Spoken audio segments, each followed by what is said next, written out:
Luke 20. The authority of Jesus questioned. One day as Jesus was teaching the people in the temple courts and proclaiming the good news, the chief priests and the teachers of the law, together with the elders, came to him. "Tell us by what authority you are doing these things," they said. "Who gave you authority?"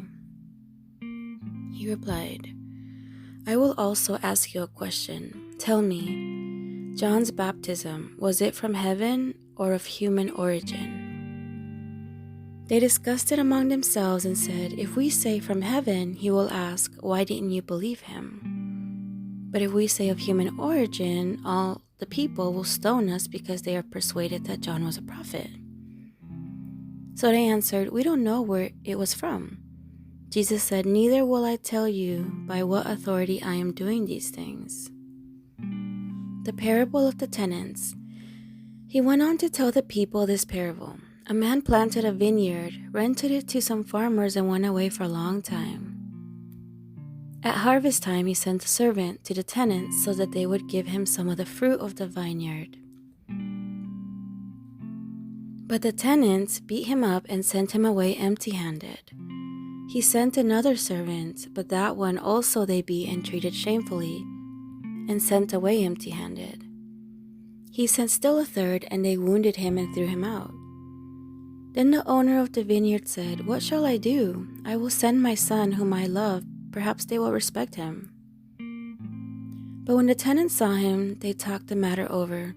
"This is the heir," they said. "Let's kill him, and the inheritance will be ours." So they threw him out of the vineyard and killed him. What then will the owner of the vineyard do to them? He will come and kill those tenants and give the vineyard to others. When the people heard this, they said, "God forbid." Jesus looked directly at them and asked, "Then what is the meaning of that which is written?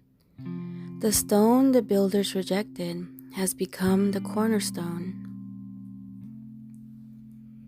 Everyone who falls on that stone will be broken to pieces. Anyone on whom it falls on will be crushed."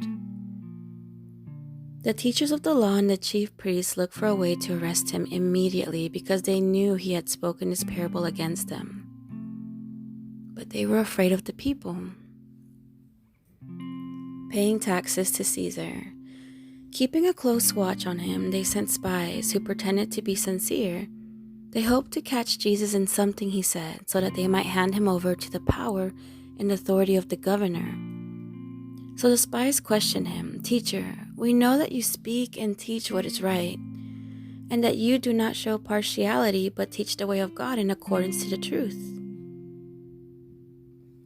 Is it right for us to pay taxes to Caesar or not?" He saw through their duplicity and said to them, "Show me a denarius, whose image and inscription are on it." "Caesar's," they replied. He said to them, "Then give back to Caesar what is Caesar's, and to God what is God's." They were unable to trap him in what he had said in public, and astonished by his answer, they became silent. The resurrection and marriage. Some of the Sadducees, who say there is no resurrection, came to Jesus with a question. "Teacher," they said, "Moses wrote for us that if a man's brother dies and leaves a wife but no children, the man must marry the widow and raise up offspring for his brother. Now there were 7 brothers. The first one married a woman and died childless. The second and then the third married her, and in the same way the 7 died, leaving no children. Finally the woman died too. Now then, at the resurrection, whose wife will she be, since the 7 were married to her?" Jesus replied, "The people of this age marry and are given in marriage, but those who are considered worthy of taking part in the age to come and in the resurrection from the dead will neither marry nor be given in marriage. And they can no longer die, for they are like angels. They are God's children, since they are children of the resurrection. But in the account of the burning bush, even Moses showed that the dead rise. For he calls the Lord, God of Abraham and the God of Isaac, and the God of Jacob.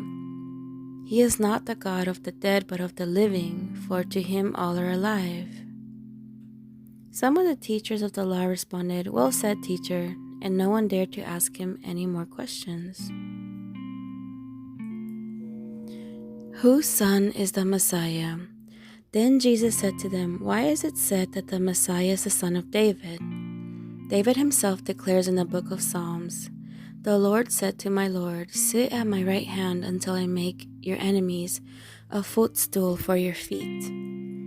David calls him Lord. How then can he be a son?" Warning against the teachers of the law. While all the people were listening, Jesus said to his disciples, "Beware of the teachers of the law. They like to walk around in flowing robes and love to be greeted with respect in the marketplace, and have the most important seats in the synagogues and the places of honor at banquets. They devour widows' houses, and for a show make lengthy prayers. These men will be punished most severely."